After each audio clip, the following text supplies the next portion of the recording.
Hi, it's Erin Birch, and welcome to Kinesthetic Conjuring Call 3 in the beta group. And here on the call with me today is John Rourke and myself, and we will be joined shortly by Mark and at some point then Christine. And I'm not sure about Elizabeth, and I know that Larry won't be on the call as well. So welcome.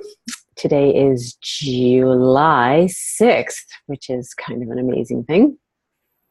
And I am here with John. John, why don't you do a little bit of a check-in, if you don't mind, about, tell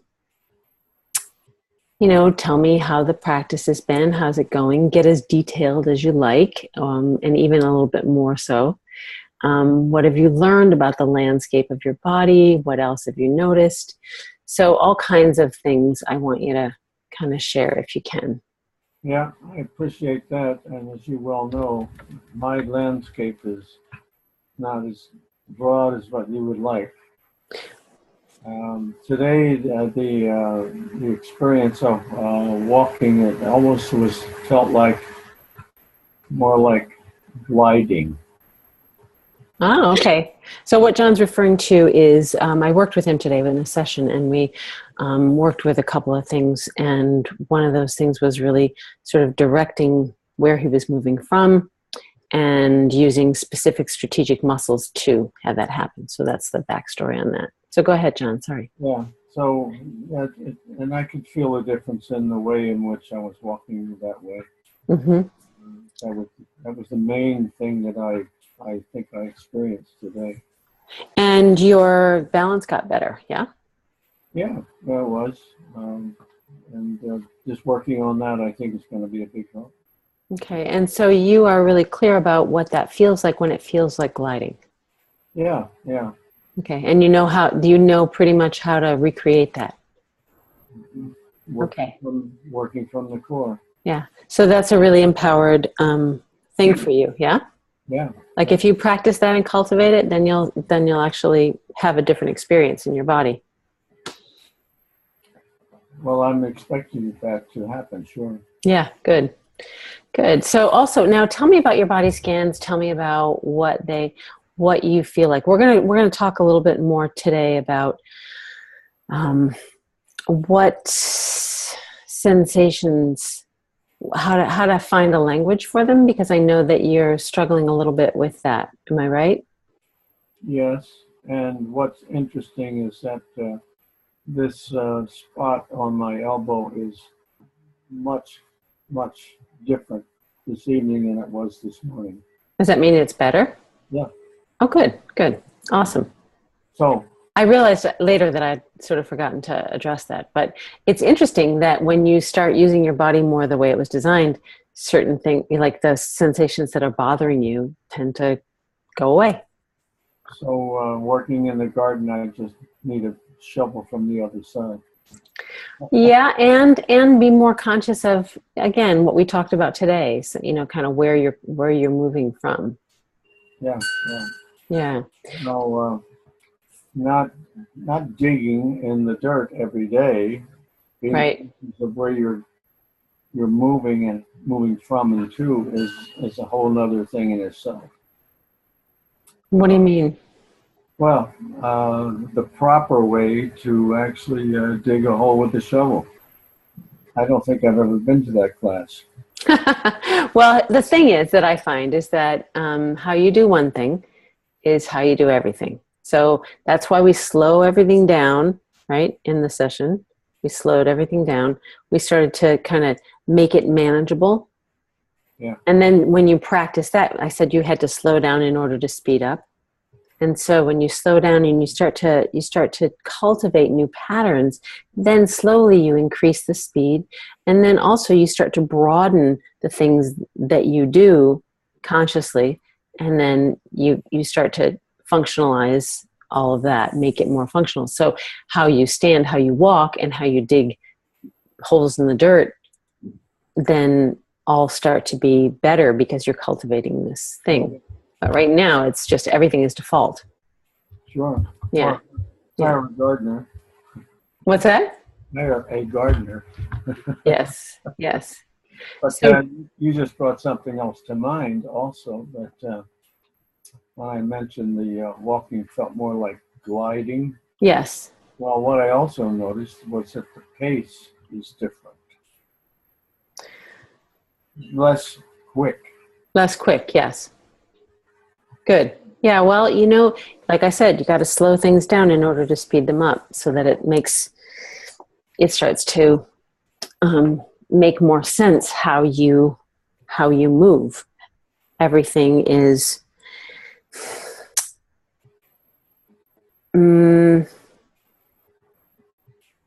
more deliberate. Yeah. So as you slow down, you make things more deliberate. Then your body starts to learn, oh, this actually feels good. This gliding feels more effortless. I'm not so tired. I have more energy. I don't have the kind of aches and pains that I have. So using your body in this way it's huge, actually. It might catch on. It's definitely going to catch on. Now, tell me about your vision board. Well, the vision board is just developing a idea or an idea in my mind about what the body used to look like. That, Okay, so that sounds like there's some confusion about this. So the vision board is actually a nuts and bolts. It's a board, yeah. and the board is filled with words, pictures, ideas of where you want your body to be, how you want it to feel, specifically as you can. Like exactly when you look at that board, what I'm looking for, and I'm glad we're talking about this because I think more people need clarification with this. So what happens is in the now, as you experience your sensations, you become aware of your body. Yeah? Okay. You become aware of your body. What that does is it puts you on a map. And then the vision board is sculpting a vision or a specific place you want to go. Just as if you were planning a trip, it puts another point on the map. Okay. And then what happens is the subconscious starts to take the now and the future, the vision board, and starts to hook them up. Like a GPS, it sort of sends you on different experiences, meeting different people, having different encounters, those kind of things, so that you tend to move in the direction of what you want. But without the specific points on the map of where you are now and where you want to be, it's very nebulous. So I want a nuts and bolts vision board, very specific, that details exactly what you want to feel, how you want your body to look, when you look at it, what would you put on there that would inspire you, excite you, make you delighted in that, what that would be like? That's what I want. I want everyone to have that point on the map. So it's a matter of deciding whether it's going to be Schwarzenegger or somebody else, huh? I know that's a joke, John. Yes. Yes. Yeah. So, and sort of make it something that two things. One is it's not so far out like Schwarzenegger, which, by the way, he doesn't look very good right now. Well, he hasn't taken care of himself, has he? No, he hasn't. But why would you want to have him on your map? Only because of where he came from at the time when he was at the top. Exactly. The second thing is that I want it to be something that is a stretch and something that's also within the realm of the imagination, Sure. Right? So those two things. If you can't really imagine it, but at the same time, I want it to stretch you a little bit. So both of those things I want to be true in your map. Yeah. Yeah. And I do that imagining too. I've worked at that in the imagination. Yeah, so I want you to work more at that. And especially, like I said, when you have the vision board in front of you, I want it to be something that really gets your juices going, lets you be like, ooh, I would really like that. I would really want to live that life. I really want to be in the body that whatever, blank, you know? Sure. Yeah. Yeah. Yeah, feels strong, feels lively, feels, like your feet. You'd certainly want to have a picture of feet on your vision board because you have the neuropathy in your feet. So when you see those feet, you go, oh, those feet really feel the earth. You might want to have a picture of someone's feet really in a grounded kind of setting so that you know that there's connection. Sure. So that might be a picture. And then you might want to write grounded and connection as words on your vision board. Mm-hmm. So these are all kind of ideas that you can work with. And,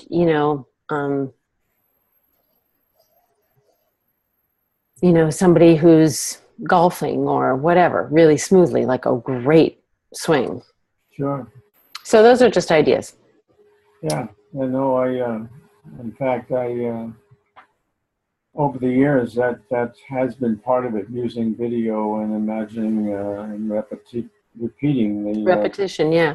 And putting yourself, the other thing too about the vision board is you want to be able to put yourself in the pictures, put yourself in the experience, put yourself in the vision board. Yeah, there's two ways of doing that imagining. One is from internal and one from external. Well, one is there. Well, there's two. One is imagining, like you said, and the other is kinesthetic, like to actually feel. Yes. Yeah. Okay. Now, are you journaling when you do your bodies? Are you doing the body scans? I am. Yeah. Okay. Not as often as I should. The standing one is different than lying down. I want them to be done at this point standing, unless I give you a specific reason or another different assignment for doing it in another position, which I will. But right now I want you to do them standing because they're challenging, unless you can't stand, of course. But because they're a little challenging, you get more information standing than you do sitting or lying down.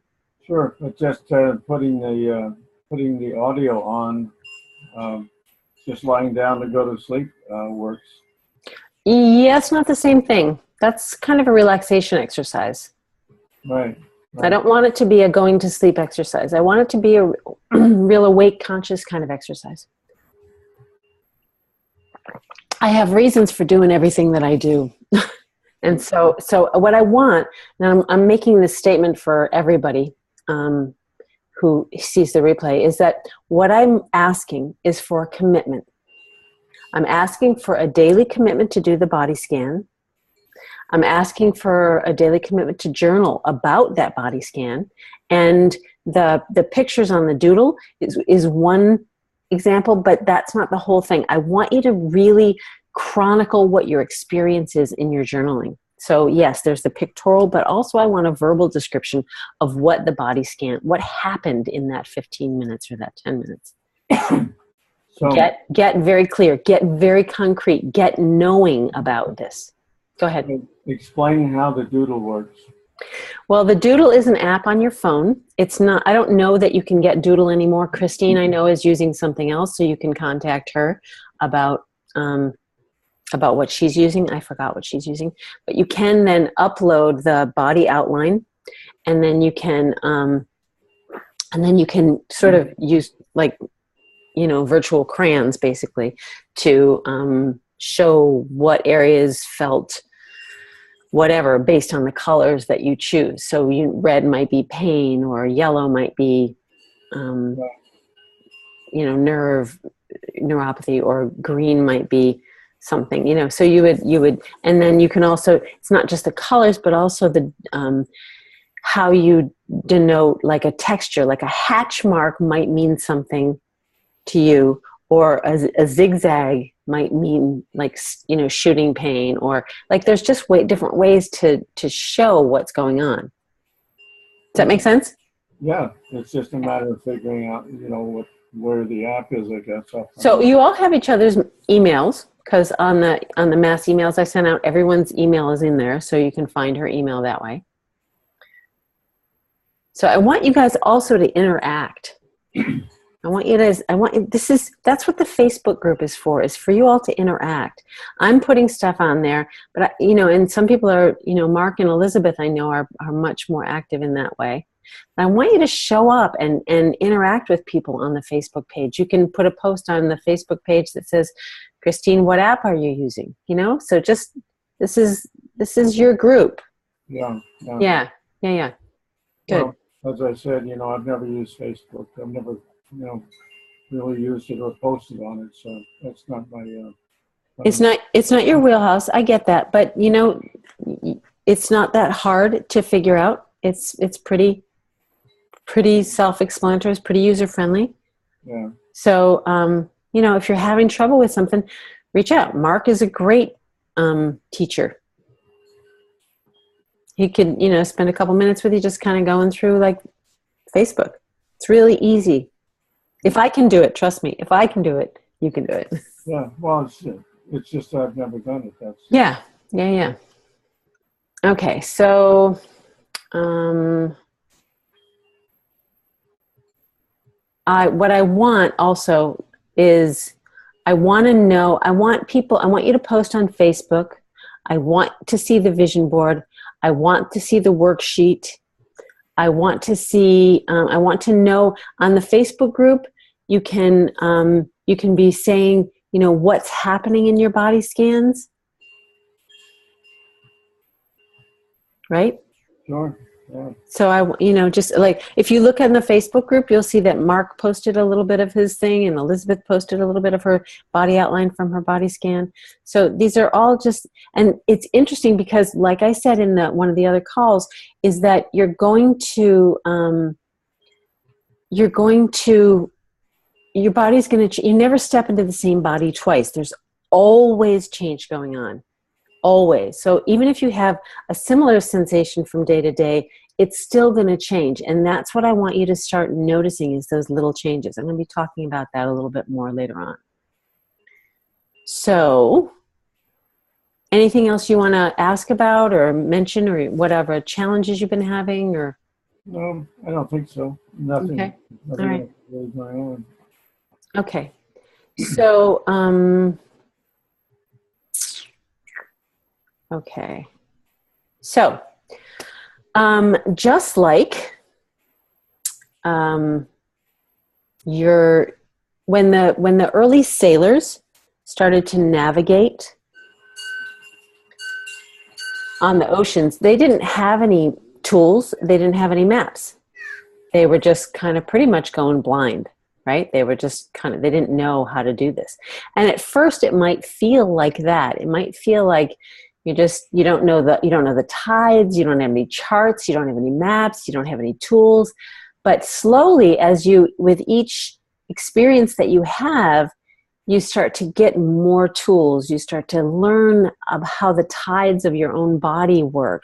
And that's what the body scans are for. You start to recognize the fact that, when I do this, I get this. You start to notice how, when we talked about last time, was that how you feel and what you do are really intimately connected. And so you start to chart these things. You start to put your experience on the map, like I talked about with the vision board, that as you're feeling into your sensation, it puts you on a point in the map. And then the vision board puts another point on the map, and that begins to chart your way through the whole experience of shifting, kinesthetically conjuring what you want your body to feel like, how you want it to perform, what you want it to look like all those things are part of this, and it puts you on the map. Does that make sense? Yeah. Oh, whoops. There we go. So you found some early navigation tools. Isn't that cool? Yeah.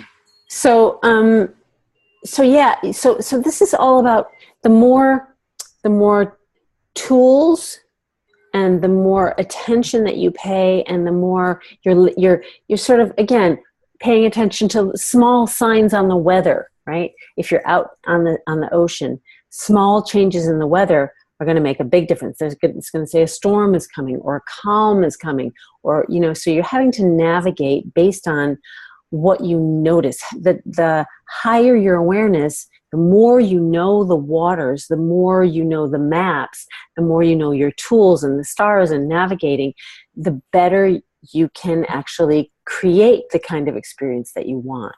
Yeah. Hi, Mark. Hey, John. Hey, Mark. Hey, Aaron. Cocktail time, huh? What's that? Cocktail time. Well, just one. just a calming thing. You look like you had some sun, Mark. Yes, I rode another 18 miles today. Wow. Very good. Yep, it's turning me red. Yes, it's turning you red. Sunscreen, I recommend it. I use it. 18 miles on your bike? Yeah, 18 miles, yeah. So we were just talking a little bit about the early navigation, how at first, when sailors were first out in the waters, they had no idea. They had no tools, they had no maps, they had no skills. And so slowly they've been building these skills over the years, and now things are pretty predictable because of that. And so the more you develop the tools of paying attention and putting the points on the map of your current experience and the vision board of where you want to go, and that starts to map things out and creates clarity in where you're going. And the more clear you are and the more skills you have to navigate these things, then that becomes fairly predictable. Thank you. I agree. Yeah. And honestly, there's a purpose to everything we do. And so that's why I'm keep encouraging you all that your commitments needs to be high for this in order to get the results that you want. If this is kind of I do it now and then, or I do it, you're not building the same navigational tools. So the body scans are a daily thing. Journaling about the body scans is a daily thing. The vision board needs to be done. The worksheet needs to be done weekly. So this is all something that we're building. Without that commitment, you don't get the same results. You just don't. And this is a water on rocks. So if the water starts and then stops and then starts again and then stops, it's not the same impact on the rock. So so this is something that is really critical, that you develop these skills, and the deeper you go in them, the more powerful they become for you. So Can I ask a quick question? Yeah. You said the worksheet? Yeah, the one you sent me a worksheet. Questionnaire? Okay, good. Yeah. Okay, good. Yeah, no worries. But I haven't received. John sent me one, but I asked him to get a little more specific. So he was the first one that sent it in, however. Quick off the blocks. Good job. Yes, that was good. All right, so now I'm going to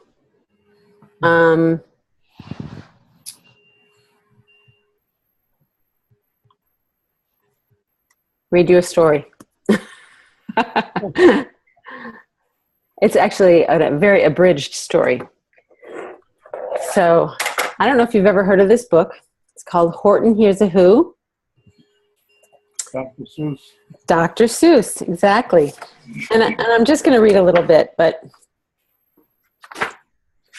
it's really cute. Okay. My eyes are getting so bad. On the 15th of May, in the jungle of Newell, in the heat of the day, in the cool of the pool, he was splashing, enjoying the jungle's great joys, when Horton the elephant heard a small noise. Can you see that? Yep. So Horton stopped splashing. He looked towards the sound. That's funny, thought Horton. There's no one around. Then he heard it again. Just a very faint yelp. as if some tiny person were calling for help. "I'll help you," said Horton, "but who are you? Where?" He looked, and he could see nothing there but a small speck of dust blowing past through the air.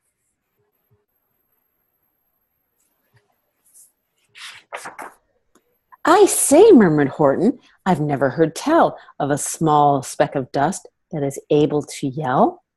So you know what I think? Why, I think that there must be someone on top of that small speck of dust.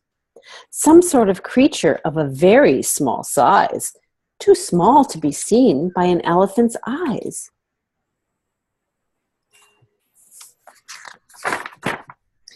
"Some poor little person who's shaking with fear that he'll blow in the pool. He has no way to steer.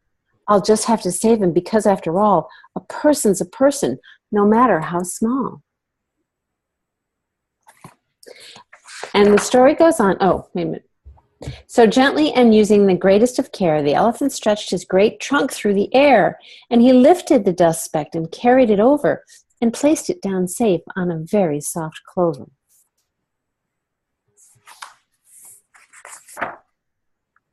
And then the story goes on, and he gets harassed by all these people who don't believe him. And they torture him a little bit, and the speck becomes really endangered. But he just stays really true to the fact that he's there to acknowledge that this speck of dust has not just one person, but he finds out that there's a whole community. And so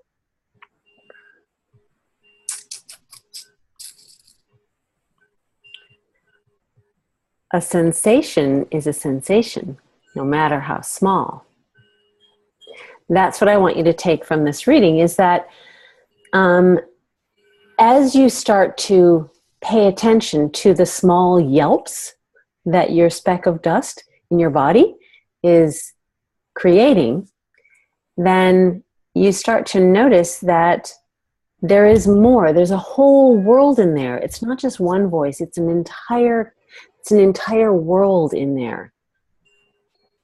And that's what's really important, is that as you start to pay attention to your sensations, you start to notice a whole other world. Now, what I want to say about that is that there's a lot of sensation that happens in our body, and we tend to, unless it's a really big, loud sensation, we tend to dismiss it as an insignificant event.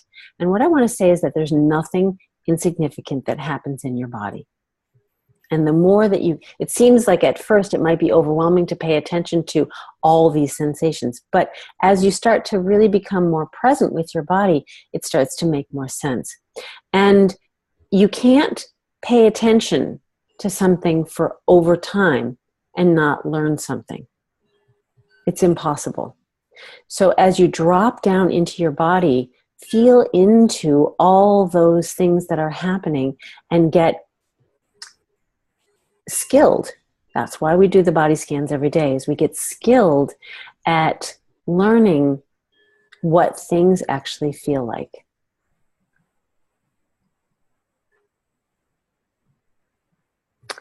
So we're going to talk a little bit about sensations. We talked about this before, and I posted on the Facebook page, but John, you probably didn't see that.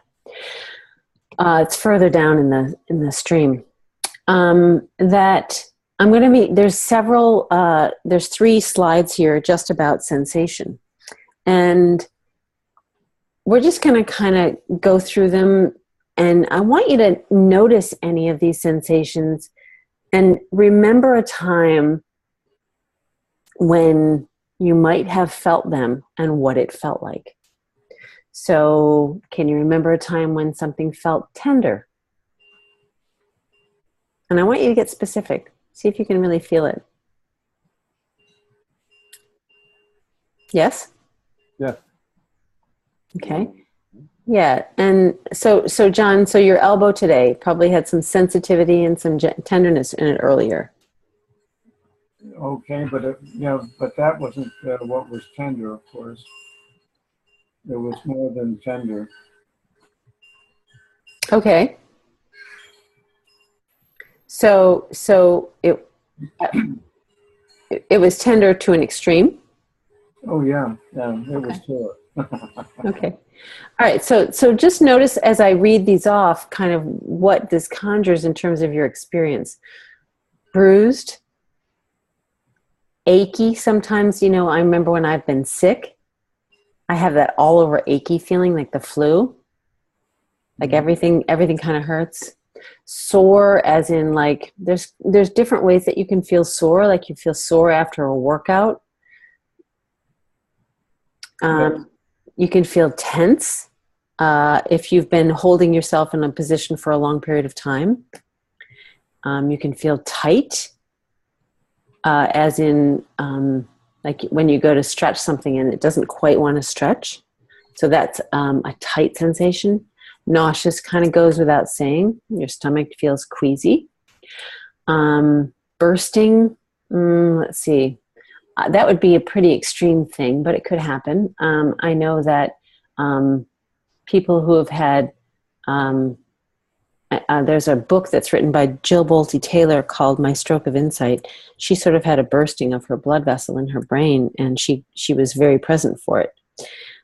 Popping could be like when there's an injury in a joint, and there's a popping of either a tendon or a ligament. And I certainly had that. I was skiing one time, and my bindings didn't release, and so one of my tendons popped.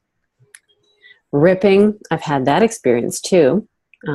When my connective tissue was really tight, and it felt like there was no more give in it, and I felt like a ripping sensation. You guys following this? Yeah. Yeah. I was just looking here on my that one that you sent over with sensation words.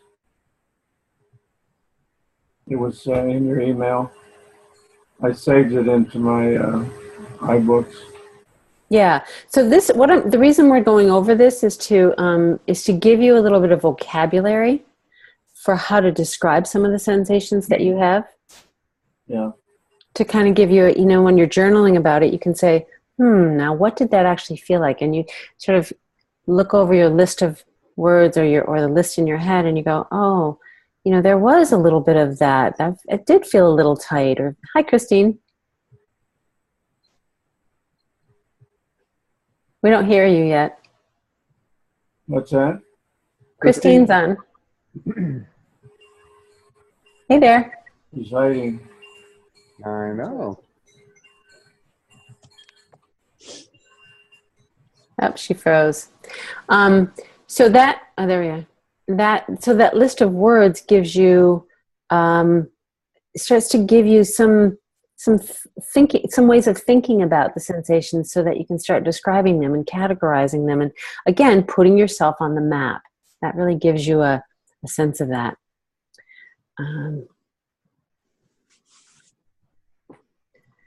And so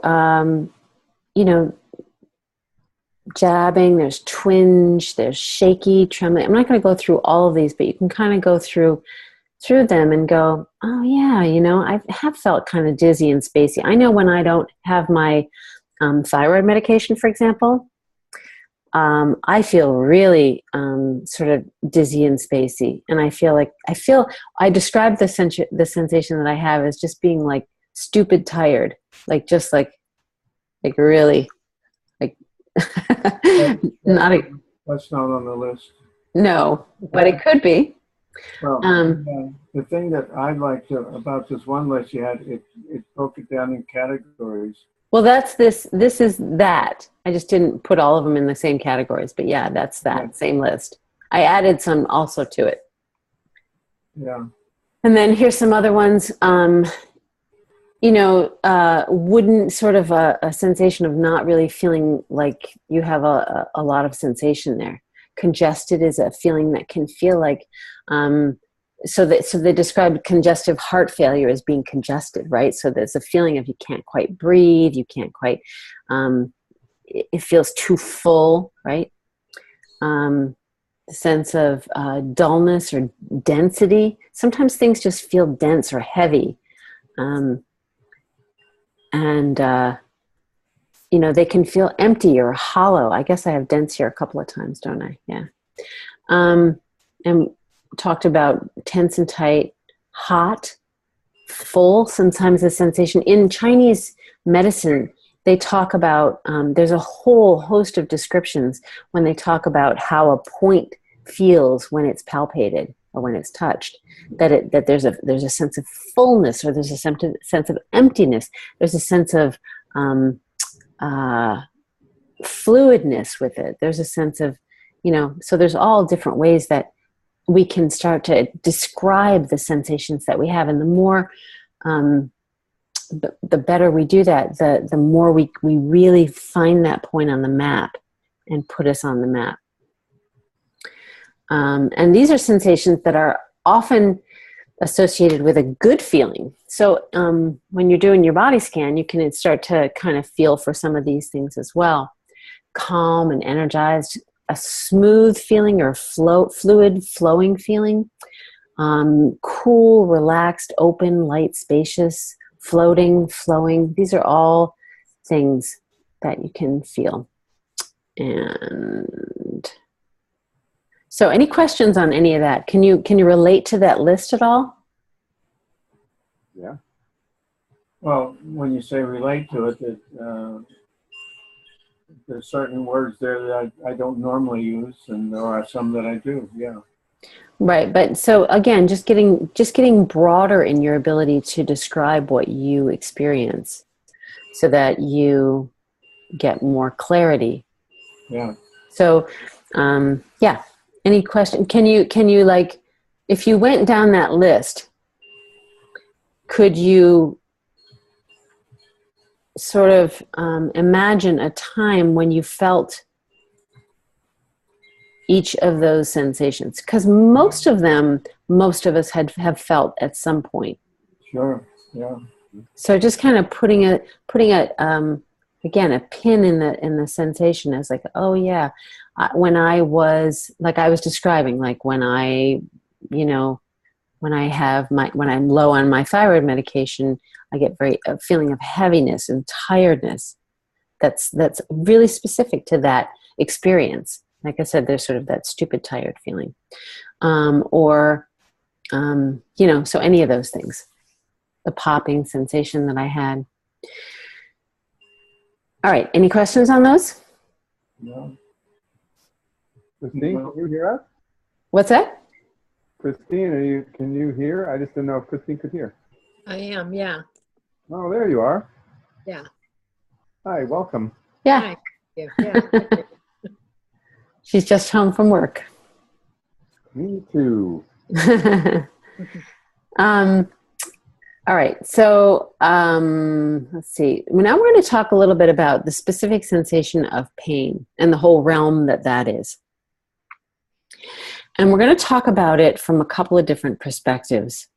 Now, in my experience, let me see. Whoops.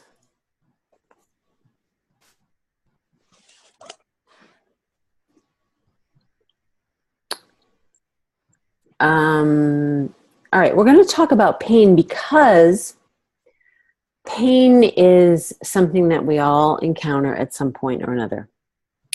And what I'd like to kind of present today is, like I said, a couple of different ways of looking at it. One is that we tend to be the creator of our pain. And I know that sounds really kind of new agey and it seems a little out there. But honestly, I wouldn't be presenting it if I didn't experience that over and over and over again with myself and with my clients, is that when you start deciphering the pain sensation and you start feeling into it, you start tracing it and sifting it and feeling it at deeper and deeper levels, you get to a lot of information. And so pain is really not a bad thing. Most people, when they have pain, slam the door and run. And while I understand completely that tendency to do that, right? I mean, it's Of course, why would I want to feel pain? But there's really an upside to feeling pain. I used to work with some people who had chronic pain, and I would say, where do you feel it? What's your experience? And I'd start writing it all down, and then they would say something like, and it never changes. I would say, wait a minute. So you're saying that it's the same here, and it's the same here, and it's the same here, and it's the same here. And they said, yes. And I thought, then you're not feeling it. Because the nature of sensation is to change. So my take on their experience was that they had actually distanced themselves from their actual sensation of pain and created a wall around it. And they're feeling the consistency of the wall. And their consistency of the resistance to the pain, because pain itself changes all the time. There's always a different level. There's always a different. It moves. It changes. And when you can track it, then it starts to be something that you could actually get fascinated by. And I know that sounds a little odd, but it's true that you could actually that pain at one point in time could be, this big and throbbing. And then the more you pay attention to it, it could kind of soften and shrink, and then it could move, and then it could change. And then, so there's this whole dance of the sensation. And that's really very interesting.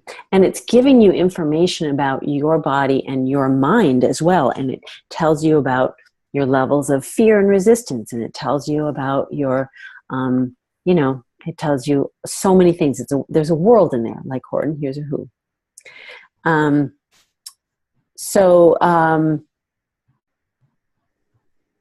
As I've traversed the landscape of my own body and worked, like I said, with many of my clients, it's become not only theoretical that we create our pain, but actually plausible and tried and true.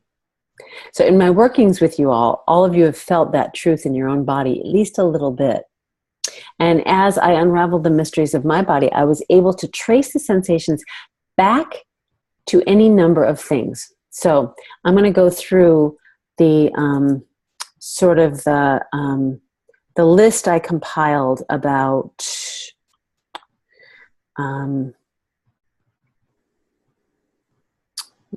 there we go. So the first thing, like I said, we create our own. He uses the word unhappiness. I'm using the word pain. So if you substitute that, we create our own pain. And the purpose of suffering is to help us understand that we are the ones who cause it, which, like I said, is not just theoretical. It's actually the way that it works.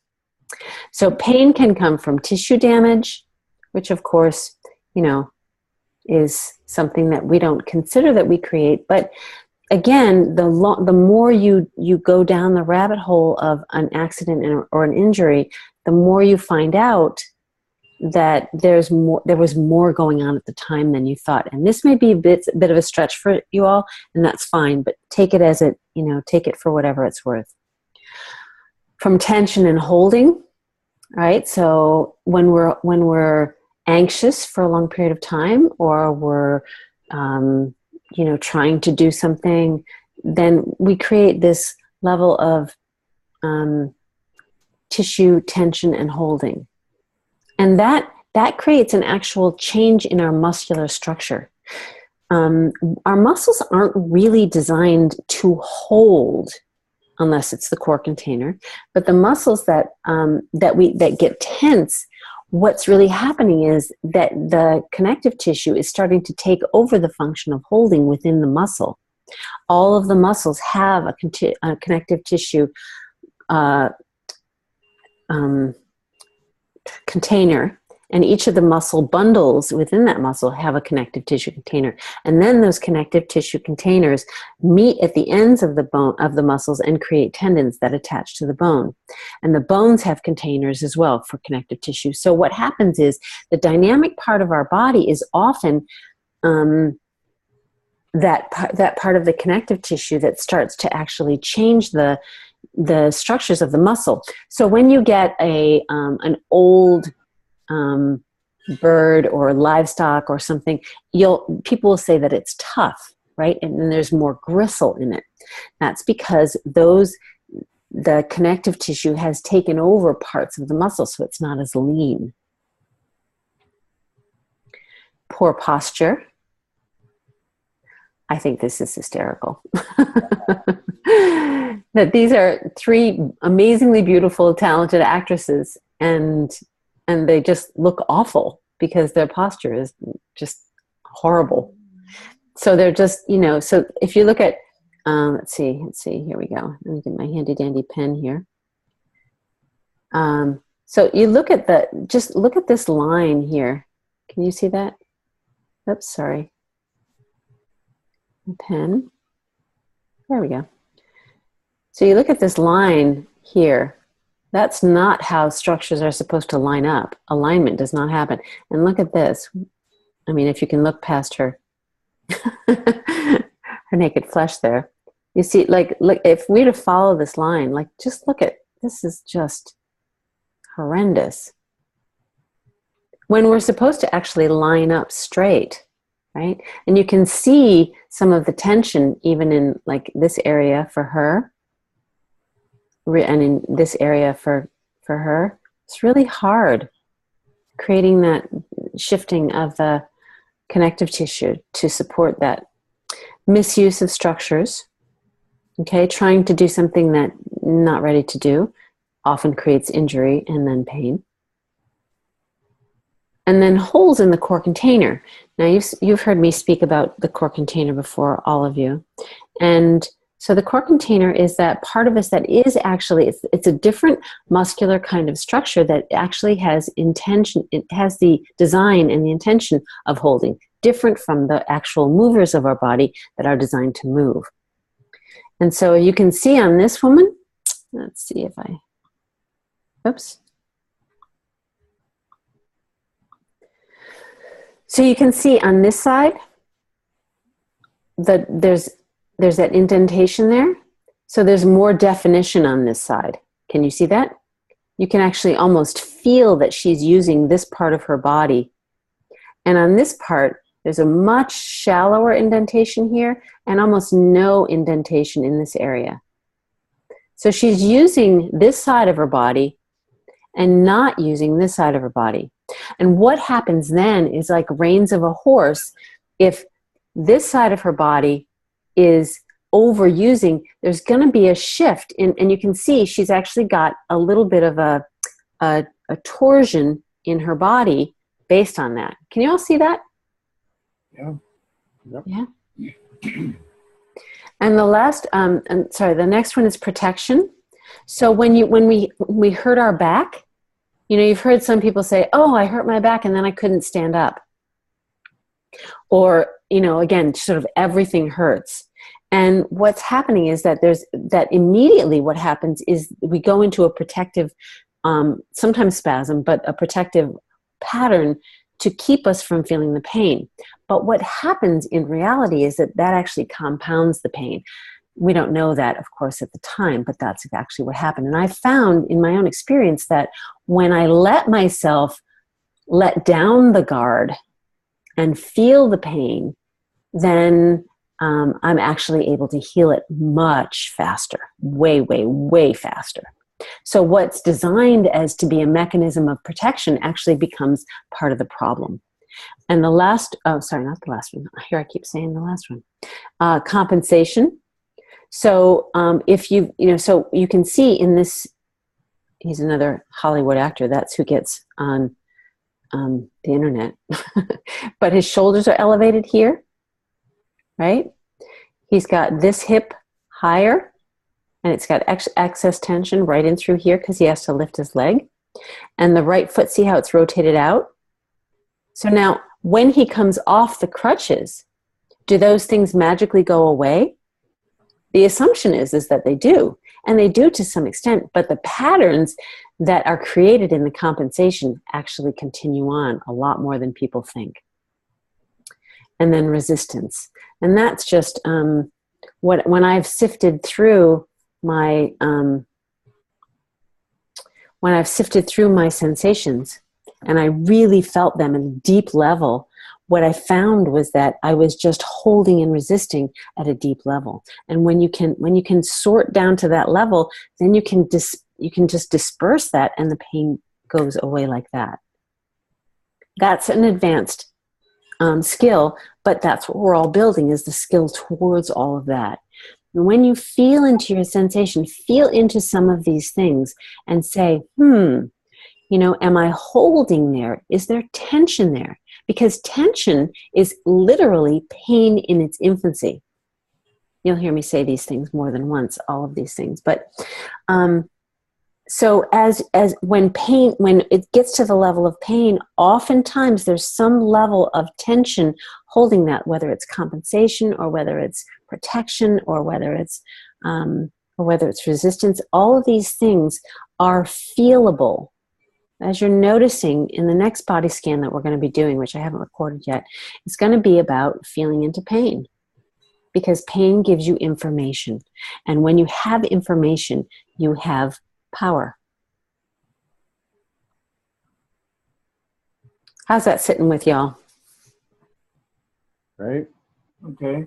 Any questions? No. Any observations about your own experience? Well, I definitely, go through this every day when I work out. I go through the whole sensation of pain and trying not to shy away from it, but to understand it. It's a big deal. So tell me more about that. Can you get specific? Sure. I mean, today, I rode 18 miles today, and they were very hilly miles. And I rode 30 miles the day before yesterday. And so when I started out on my ride, my left knee was really yelling at me, really, it was a sharp pain. And I was having trouble even concentrating and trying to use my psoas, and really, I think my right side performs much better than my left side in that regard. It's funny, I noticed that I felt more sore on my right glute, which meant to me that my glute was doing the work and my knee wasn't on the right side, and on the left side my glute wasn't doing the work and my knee was. So I was really concentrating on it, and by about, mile 10 or so, with taking your advice of not pushing very hard, not pushing too hard, I managed to kind of work with my knee and not hurt. And so for the last six miles or so, it felt pretty good. And then I thought, okay, then I had to go work for 4 hours standing on my feet, and it was okay. So yeah, so it's such a valuable tool, but it's hard. I mean, it's not easy to get in touch with it and try to correct it as it's happening. But it's a fantastic tool, yeah. Yeah. So you said several things. One was that you noticed that, you sort of noticed that there was this imbalance, and that the pain was showing up over here. And that, so when the pain is showing up over here, what's creating it? And then you were having some other sensations that you could sort of knit together and go and draw actually a picture of what was going on. I'm using this, and I'm not using this, so I'm using this, and I'm not using this. So you I actually called you and I said, "Oh, Aaron Birch." Was that because it's it's definitely it's a lot of information if you open the book to it. It's a lot, and it's never ending. There's so much going on, but that's, I've pain other places and other little things. That's not the only things that happen. The loudest ones are just the loudest ones, but there's a lot going on. Yeah. There's all things to notice. Yeah, a sensation's a sensation, no matter how small. So yeah, and feeling into the kind of pain that it is gives you some information, and feeling like your body is really, it's an amazing design, and again, you'll just hear me say these things over and over and over again, is that when you follow the design, you don't hurt. Now, it takes a little while to figure out what the design is. For me, it took me quite a while because I had no idea of the even path that I was on until it slowly revealed itself. So for me, I was like figuring out as I went. No one was telling me any of this stuff.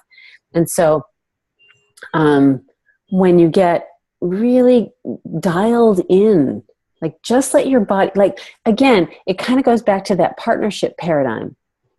It goes back to when you're a partner with your body, you care. Like Horton actually partnered with this speck of dust. That's what happened. And because of that, he was able to notice things that were happening with that speck of dust. And so with your body, it becomes, at first, it's just sort of this cloud.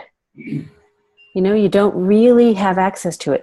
And then it's almost like, of course, I live in San Francisco, I can use this analogy. It's sort of like if you know, as someone comes closer to you in the fog, at first, the definition is really unclear. You can't tell who it is. And as it gets closer and the fog starts to sort of move away, the definition becomes clearer and clearer and clearer until that person's standing in front of you with the definition. So at first it does feel foggy. It feels, you know, like, what is she really talking about? I'm not sure if I can feel this. This is, you know, Mark said it's hard. It's not really hard as much as it's new. And again, I want to go back to that first call that we had where we said, look, it's not really about being hard. It's all about developing a new skill. Did I say it was hard? Yeah. Didn't mean to. Bad on you. Sorry. Yeah. So it's, well, yeah. And because, and you want it to be challenging in a way because you're learning something new. If this was easy, like falling off a log, what would be the point of it? You know, there's no interest, there's no friction. We want the friction in these kinds of experiences so that we can develop, we can expand, we can learn, we can become more of who we are based on that. So I'm going to go a little bit more into what I have here on my PowerPoint. So Brene Brown, who's become really famous from her TED Talk, said that we can't ignore pain and, oops, I can't really see it because the picture's there. I wonder if we can change that. There we go. We cannot ignore our pain and feel compassion for it at the same time. So the whole point is that once you actually go into the sensation of pain and allow it to be there, and not ignore it, but go straight into it, then you can start to feel compassion for it. And that is actually what shifts the experience of pain. It's really quite magical. But if you ignore your pain, then you tend to keep it. And again, you tend to create that wall around it. So now you have not just the pain, but then you have the wall around it at the same time, which is double duty. Oh, there we go. Although the world is full of suffering, it is also full of the overcoming of it. And that's exactly what we're doing with this program, is that we're going towards we're conditioned, not just through our society, but kind of like even some of the conditioning of our body is to just run the other way whenever we have something that's painful. I totally get that. And it doesn't change it when you do that. Because pain is like, you know, that messenger who comes knocking at your door. At first, you know, it's a little sensation and you go away. It goes away for maybe for a little while and then it comes back and it's a little louder and then you ignore it and then it comes back and it's louder still. And then to the point where you have to do something to take care of it. But when you start listening to those subtler sensations, sensation to sensation, no matter how small, then you start tuning into it. You start to decipher it. It starts to become part of a language. And so that's how you can be involved in the overcoming of it. It's really, really magical. And our pain can be our greatest teacher. It leads us to places we'd never go on our own. And I can be full testimony to that. because if it was when I had my when I was really in the throes of the situation that I was in, I was actually I describe it as a desperate act to go into my body and to try to find out what was going on. It was really a desperate act. It was an act of a desperate person. I would never have done it otherwise. And I found out there was a world in there, and it's been really quite amazing.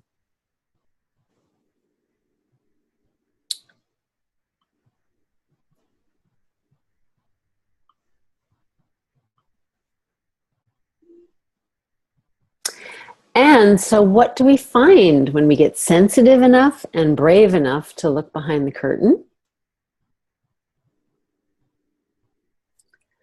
What we find is this is from when Luke Skywalker was training with Yoda, and it was Darth Vader here, and he slew him with his laser, and when he looked down, it was him behind the mask. And that's what I'm just wanting to kind of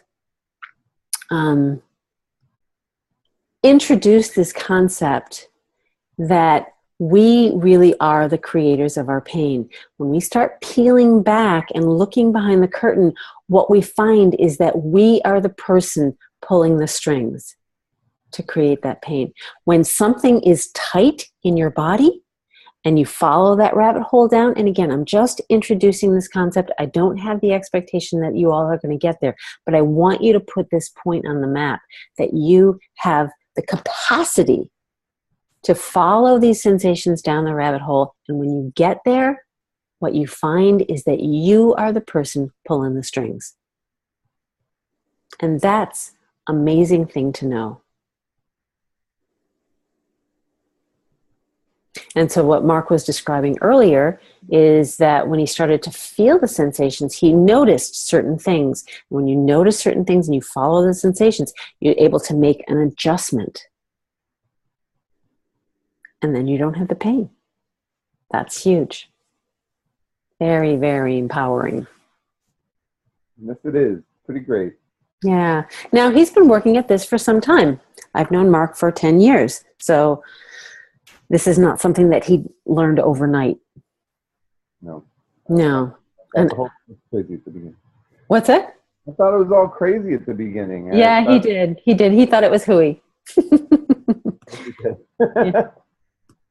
Yeah, he definitely, it took him a while for me to like wear away at the resistance that he had to really, he's like, because I was very clear that, the pain that he was having was something that he was doing. Remember, we talked last time about what you do and how you feel are intimately connected. The more you get into that and you start to really probe that truth, then you start to be back in the driver's seat. Because literally we are that which creates our pain by posture, by misuse, by misunderstanding. There's nothing wrong in your body, generally speaking. It's the misuse and the misunderstanding of it. And like I said, that's a huge thing to know.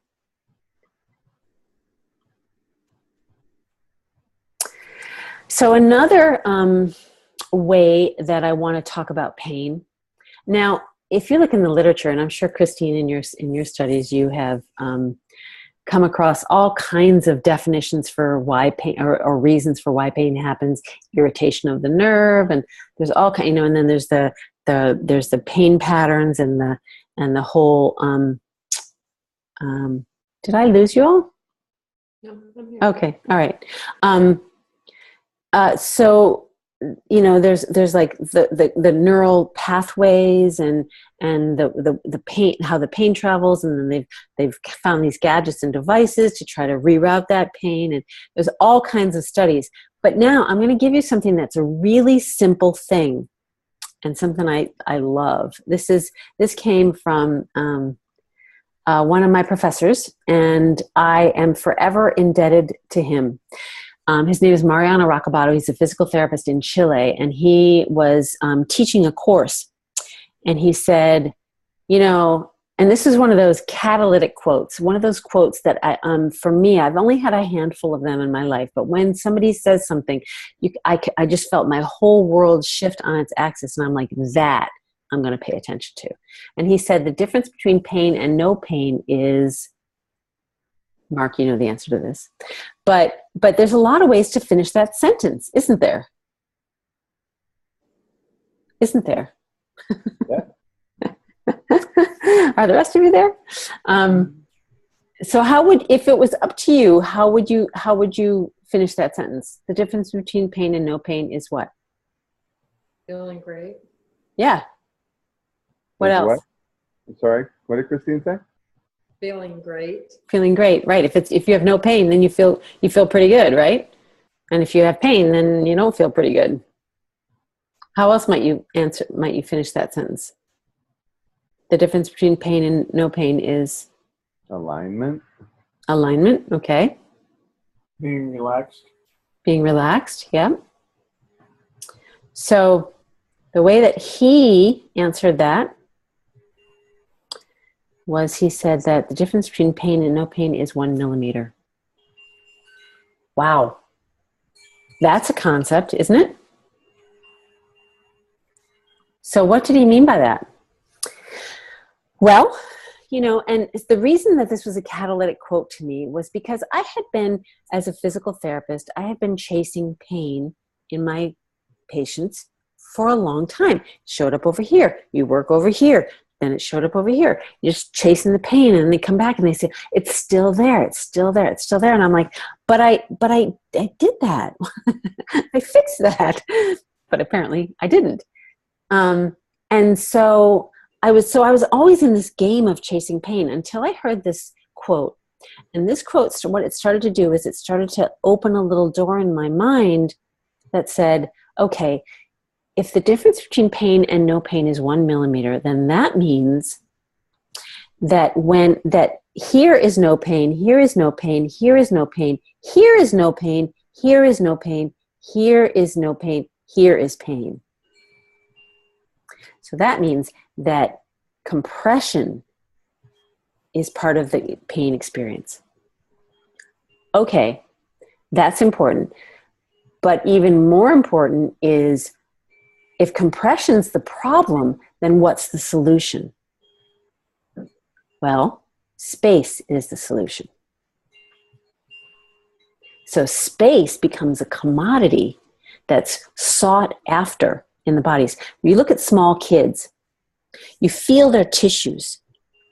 Oh my God, there's so much space in their tissues, right? They're like little Gumbies, right? They have a lot of space.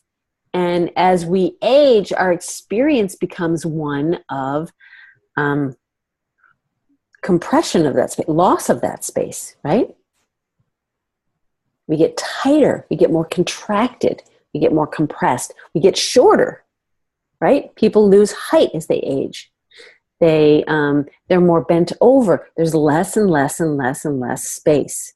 And there's more and more and more stiffness and pain and inflexibility, right? Those things kind of go along with it. So, and more tension in the tissues. You can feel that.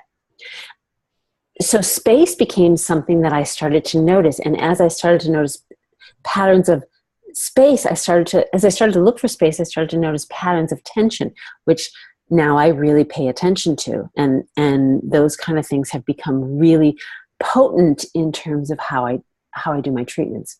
So that quote just turned my entire way of treating and being with clients around completely. And it became something I started to look, instead of looking for pain, I started to look for how I could create space. And guess what? People got better. When I work with the whole core container, that's also, it drives that too, is like, okay, how can I create more space? How can I create more space in my own body? Is through taking the tension where it doesn't belong, putting it where it does belong, and then also as I'm scouring my body for sensation, as I'm really paying attention, I'm tuning into what feels spacious and what doesn't feel spacious. So remember I said before that tension is pain in its infancy, because tension is the beginning of that compressive force. The more tension we have, the more tension we have, the more tension we have, the more pain we have. Does that make sense? Mm-hmm. Yeah, you buy that? Yeah. Okay, cool.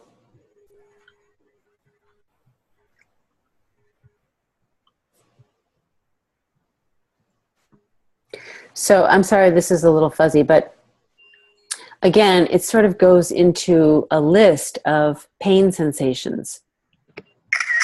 So we're going to be, did you screenshot it? I did. Okay, cool. So this gives you, again, another point of reference for what you might be feeling and ways to actually describe it so that you can, start to map it. It's really important that we start to map these sensations. So something like spreading. Okay, well, if it's spreading, where does it go? How far does it go? How big does it go? As you're following that sensation, you start to notice some things about it. Does it spread indefinitely or does it stop? Does it go from spreading to penetrating? Well, that's going to be a lot of compression then. Penetrating is going to be a pretty strong sensation. So where does it penetrate? How far? How deep? How wide? That's interesting. Vicious. Like all these things, like grueling, gnawing is another, I don't know if it's down here. Yes, down here. I described the sensation when I was really in my troublesome time. I describe it as like a gnawing toothache. That's not a very pleasant sensation.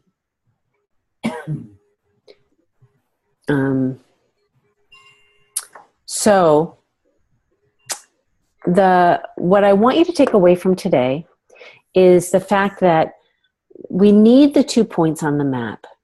We're doing the body scans to give you the point of where you are in every, like an everyday kind of check-in. I want you to do the body scans every day, and I want you to journal about them, because that gives you a point on the map. It gives you coordinates for where you are on the map. It gives you your latitude and your longitude. And then I want the vision board. I want the vision boards done so that we can all do a show and tell with the vision boards. I want you to explain them. I want it to be something that excites you. I want it to be something that when you look at, you go, that's where I'm going. I can see it. I can feel it. It makes me excited. I can't wait to get there. This is something that sort of gets your juices flowing. And that puts another point on the map. Like if you're going to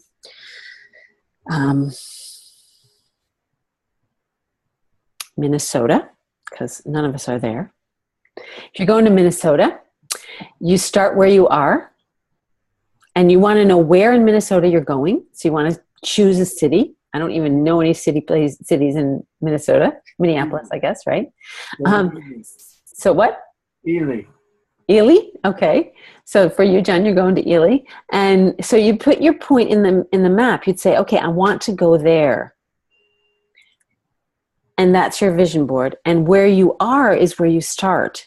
And then what happens is the most amazing thing happens is you start, the more clarity you have about that, the more time you spend both chronicling where you are and where you're going. What happens is there's a natural force in the universe. Your subconscious starts to plan situations, events, encounters, conversations, readings, movies, whatever, anything that you have in your world starts to drop in, and you go, oh, I'm getting closer to that. I'm getting evidence that I'm headed towards there. So that's what I want you to take away. And also that, like at first it's going to feel like you're navigating waters that are very unfamiliar. But as you experience these things, you start to get tools, and you start to get maps, and you start to get charts about the tides and again, the body scan and the vision board both work in that way. They give you those tools so that you can start to understand these waters that you're in, and then your progress becomes more predictable, like Mark was describing earlier. Yes, I had this problem, then I did this, and then I noticed that, and then it resolved.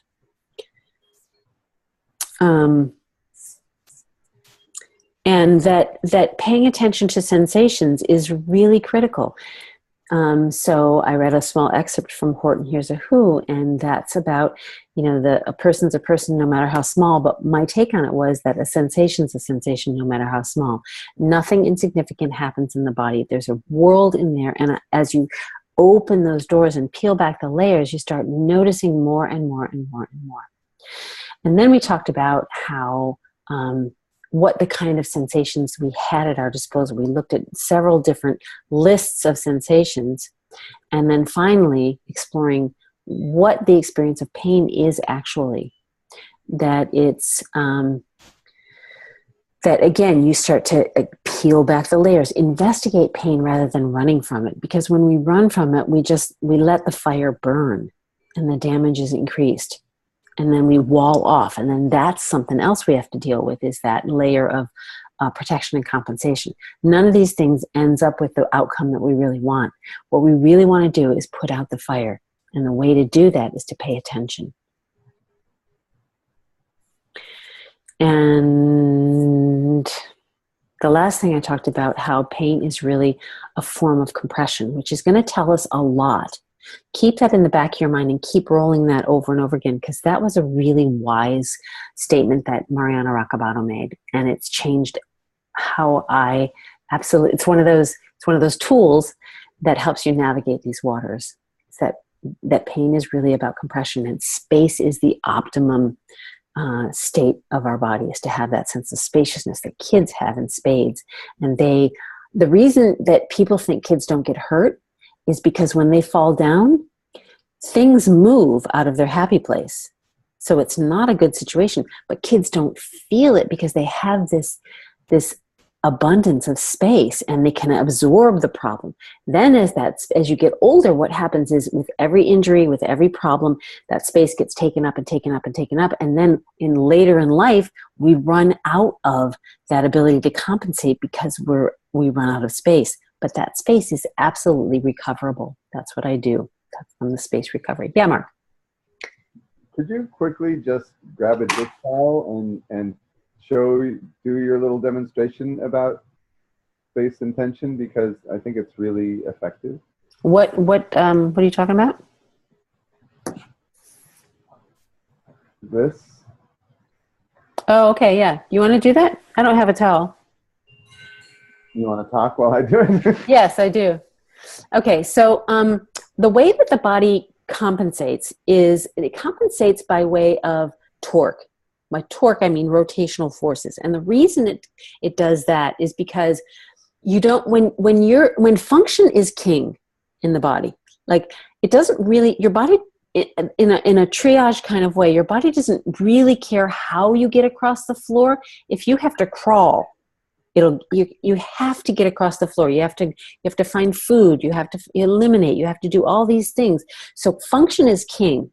And so in that regard, when you have an injury and you have to compensate for it, your body naturally goes into this compensation. Doesn't mean it's irreversible, because you can navigate that, you can negotiate it. But when it does that, what it does is it takes a little bit from here, and then it takes a little bit from here, which creates a little bit of a torsion, and a little bit from here, so that overall you can still function.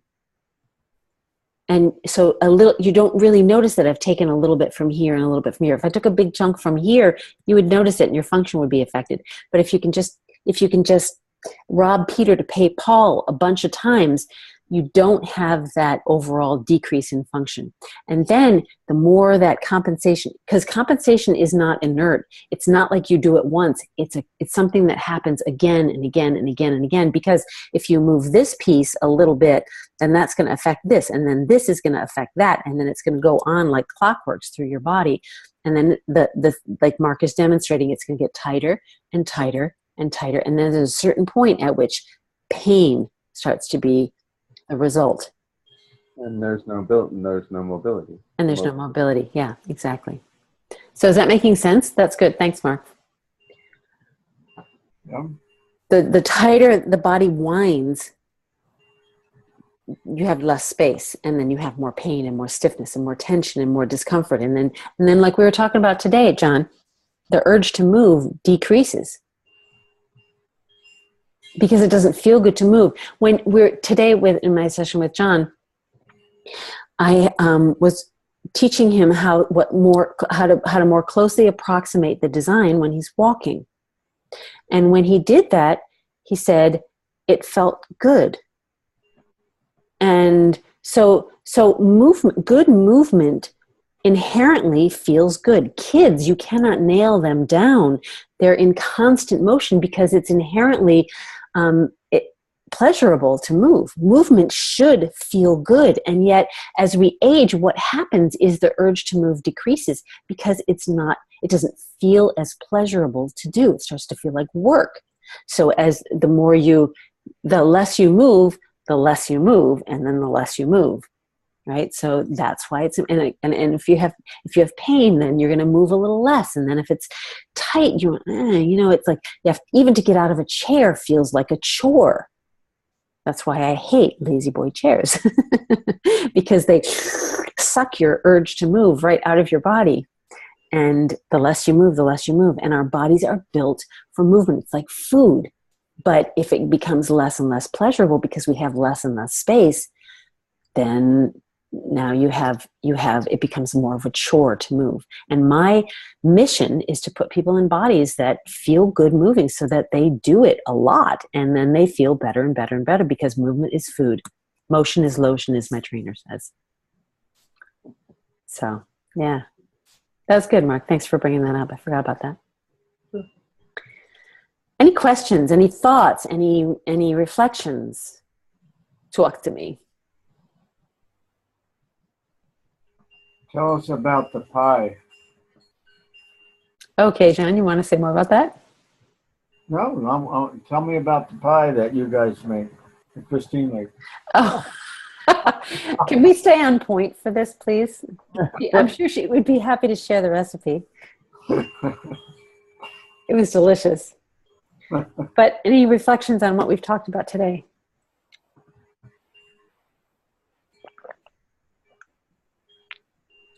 Bueller? We're here. We're cogitating. Okay. Yeah. Does it make sense about what I said about the 1 millimeter and pain, the experience? Probably not as insightful as it was for you.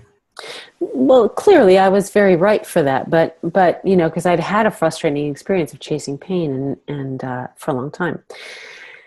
And so when I heard that, it just really shifted things. But the point is that, as you start to look at pain this way, in this context, it again puts you in a place of more empowerment because you can start now. That's why people do yoga, is because yoga creates space in the body. That's what it naturally does. When we breathe down into the abdomen and we're using the full excursion of the diaphragm, that feels good. Our body starts to relax. It creates more space. We do stretching from a yoga perspective. We do, all these things are designed to create more space. So then it's more pleasurable to move. Any experiences in your own life that would correlate with any of that? I'll say one more thing about pain. I used to, I've always been very active, but it used to create a lot of pain, and so I would take a whole lot of ibuprofen, inordinate amount. Like I would carry, 6 ibuprofen in my pocket every day, and by the end of the day, they would be gone. And after working with Aaron, I finally, at one point, maybe about a year or a little more ago, I decided to stop taking it. So now I only take ibuprofen now if I'm really kind of inflamed for some reason. I've got inflammation that needs to be dealt with, but I don't take it for pain anymore. I live in the pain, decided to live in the pain, and as a result, the pain has really lessened. Hmm. So I thought that's something good to share. That's awesome to share, actually. Yeah. And Christine, I know you can relate to that a little bit. Yeah. Yeah. So the invitation is, like I said, you can't ignore the pain and feel compassion for it at the same time. When you start to pay attention to it, I had the experience, this is not about pain, but it's about attention. And I took a course called Drawing on the Right Side of the Brain with Betty Edwards. And Betty Edwards wrote that book called Drawing on the Right Side of the Brain. And basically, the tenet of what she teaches is that anyone can draw, and they can draw well. Because it's not a matter of skill, it's a matter of attention. So as you start to immerse yourself in the experience of drawing, and by that she means when you are paying attention to the slope of a line, or the space, the negative, what's in art is called the negative space, or the space that's not anything, but it creates the boundaries of the something. And as you start to do all that stuff, what happens is you can draw. You translate, because you create a different state in your mind, and you translate that into your pencil. And so anybody can do that. And what I noticed is the fourth day of the program, we did a portrait of one of our other participants. And I noticed that as I was drawing this woman's face, I did a profile, and I was following the slope of her nose, and I was following like every little detail. Again, just like following sensations. I started to just feel this overwhelming love for this person. So as you start to pay attention, it's first of all, it's no wonder that artists fell in love with their muses, because that's what happens, is that you fall. It's not what it's that which, it's your attention that makes it beautiful. So as you start to pay attention to the sensations, compassion and love for your body naturally arises. It's the natural result of learning how to pay attention and go deeper and care about what the sensation is. You start to generate these feelings. This is our natural state. And then healing is pretty much inevitable.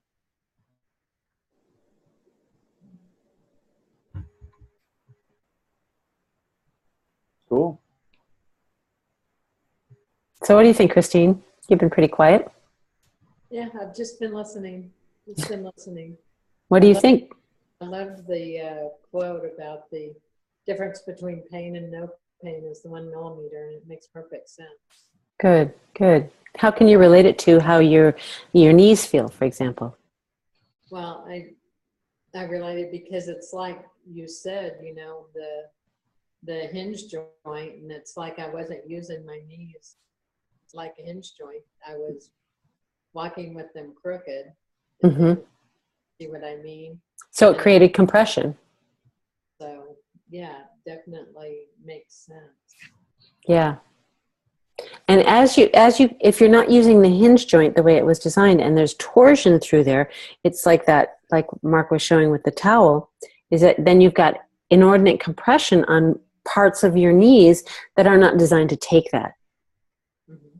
You know, I mean, I know in the medical profession, when they look at an x-ray of someone's knees or hips that are have a lot of arthritis, they say the problem is the arthritis. And I say that the problem is the irritant that caused the erosion of the joint. Mm-hmm. And that the irritant is the thing that has been causing the pain, not the arthritis. It's the irritant, and that's what's behind the curtain that people are not knowing about what their knees or their hips are doing, is that there's erosion going on because there's an irritant, not because arthritis. Arthritis is the symptom, not the cause. Mm-hmm. Yeah. Yeah. Okay, anybody want to share anything else? We're going to wind the call down. Anybody want to share any particular thing about their experience, or recommit to doing the body scans daily and journaling about it and getting your vision board up so you can share it? I have to start journaling. I do. I have. That's something I have not been doing. I've been doing the body scans, not daily, but every other daily. But I haven't been journaling, so I'll commit to start doing that. Yeah. The more deeply you go into this, just the better it becomes. I mean, it really does. You start to know things. You start to know things, and knowledge is power, especially in the body. You start to know things. It's powerful. Without that, you know, if it's like water on rocks. If you stop the water, if you interrupt the water, it's not as powerful. So the more consistently you can make yourself do these things, really commit to it, the more quickly your journey becomes deeper and more profound. Thank you. Welcome. Anybody else want to share?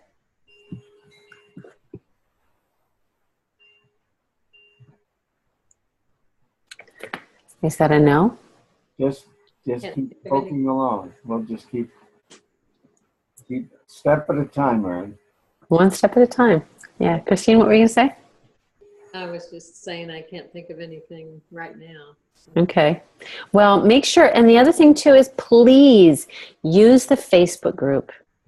Like, I know Mark and Elizabeth have been pretty present on it, but just, you know, make yourself go there and post something, whatever, questions or concerns or challenges or triumphs or observations or whatever. Like, make this work for you. That's what it's there for. Okay. Okay? Get there, man. All right, guys. All right. All right. Thank Have a great night. All right. See you in a bit. Okay.